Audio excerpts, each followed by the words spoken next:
As a child, I liked to browse through the empty channels and try to see something in between the static. One time, I did see it, and I never stopped seeing.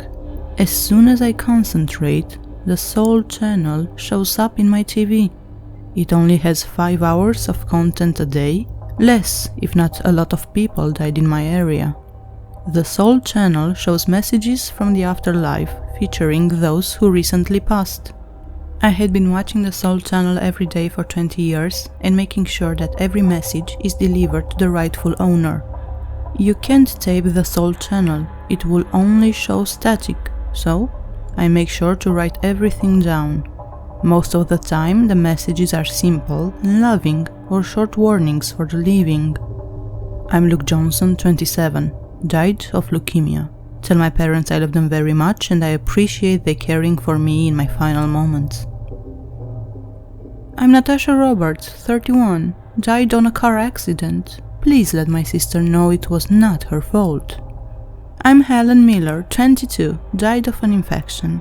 I want my roommate to know that the fungus in our apartment is dangerous and she should go to the doctor. I never see people outside of my state, so it wasn't that hard to find their relatives by tracking the news about their death, their obituaries, etc. Still living at home with my overprotective parents at 29, I had a lot of spare time and a part-time job as a cleaner on my local police station, which helped a lot when I couldn't easily find people. I peeped for the greater good. The people in the Soul channel appeared in plain robes and a white background, always looking healthy and alive, even if their death had been ugly and messy. Sometimes you could see in the distance behind them a pool of color and light. Other times there was just a white corridor. I started to assume that the first means the person is headed to the good afterlife, and the second to the regular one.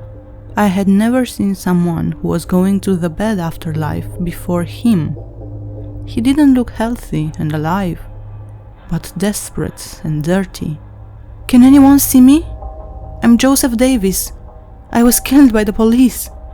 You need to tell God that he made a mistake. The serial killer they're looking for is my twin brother, Joshua.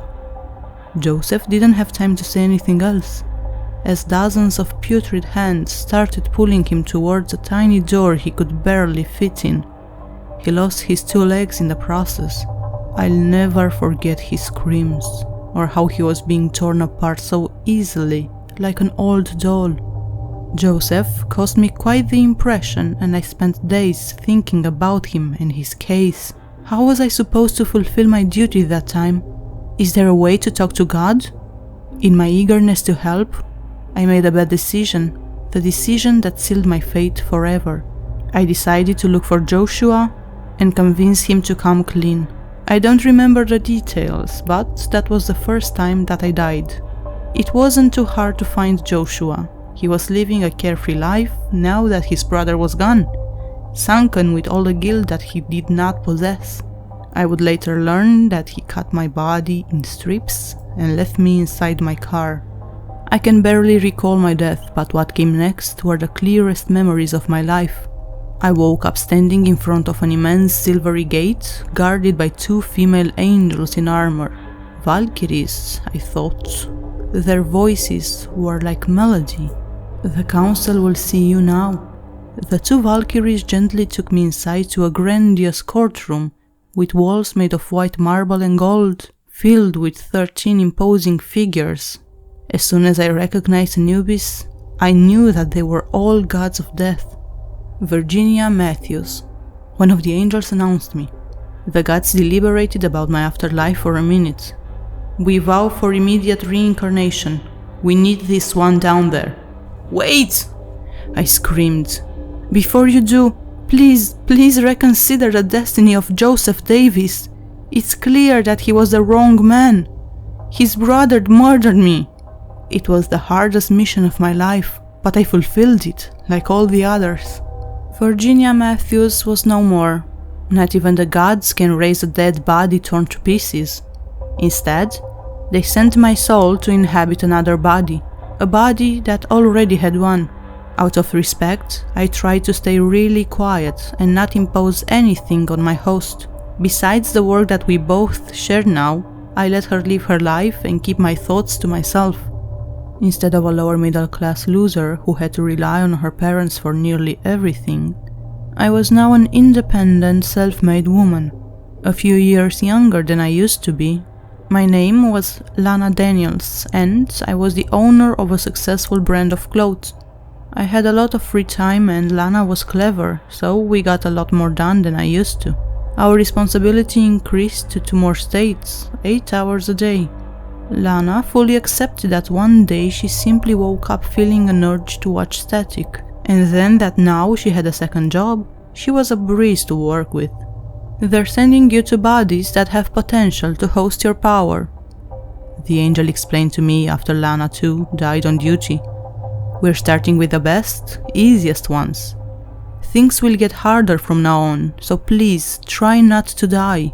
Easier said than done, when I constantly had to go after murderers to carry out a person's last wish.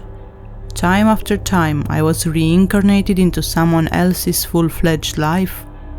I had to learn a lot of things fast and be flexible. I was just a voice inside someone's head, guiding them to do what I had to do. Every time I died, the gods separated me from the other soul, sending them to their afterlife and throwing me back on earth. After Lana, not everyone was agreeable, but they were good enough to perform our tasks, until I was sent to become one with Leonard Brown. Leonard Brown had nothing in his mind but murder. He was a coward, but a dangerous one. As soon as he could muster the slightest hint of courage, he'd paint the town red, and not only with the guts of his tormentors, but of innocents. There was nothing on his mind but revenge, carnage, bloodbath. Another American tale of shy and bullied kid goes psycho. For the first time in my life, I intervened. I decided it was best for everyone that I took control of the body, shifting positions with Leonard. His personality was now the voice in my head. I was the main mind. But Leonard wouldn't go down without a fight. He would do anything to get his body back. He drove me crazy. For the first time in decades of hard work that drove me to the brink of madness, I succumbed and killed myself. I don't know if it was a suicide, the fact that I actively took control of the body, or both. What I do know is that the gods were unable to separate my soul from his when we crossed the gates to the courtroom. We were now forever conjoined. My previous hosts left small stains in my soul, of course. I became more sophisticated with Lana, a little bit more snobby with Jen, an occasional nervous wreck with Paul. I accepted that my original self was forever lost, forever changed, but now I am fully blended with a very tainted individual. We'll try to start over. Anubis announced the council's decision. You'll be born all over again. You won't be supposed to remember any of this. By the time you're 9, your power will come back. Don't ruin this chance. Hell barged in. We'll have to destroy your soul and erase you from existence if this doesn't work. I'm 16 now, of course. I remember everything. My life has been hell. Leonard won't stop tormenting me. More vicious than ever now that I killed us before he carried his revenge. All I can think about is murder, carnage, bloodbath. I'm him. I can't take it anymore. I'm so scared of myself. Every minute of my life I fear I'll break down and become genocidal. I've been doing what I can for 7 long, painful years. But I'm done. I'd rather be completely annihilated than live like this. I'm breaking. It won't be long now. But my diligence comes first, so before I go, I'll use what little sanity I have left to make sure to find a successor. Now, turn on your TV. If you have a tube TV, all the better. Choose an empty channel. Watch the static. Don't close your eyes. Narrow them. Try to see something in between the white noise. Do you see a person behind it all? Maybe just a little bit of a face. Continue concentrating without ever closing your eyes. It can take an hour or 2, but it's there. You're there, You're in the soul channel, and I'm free to go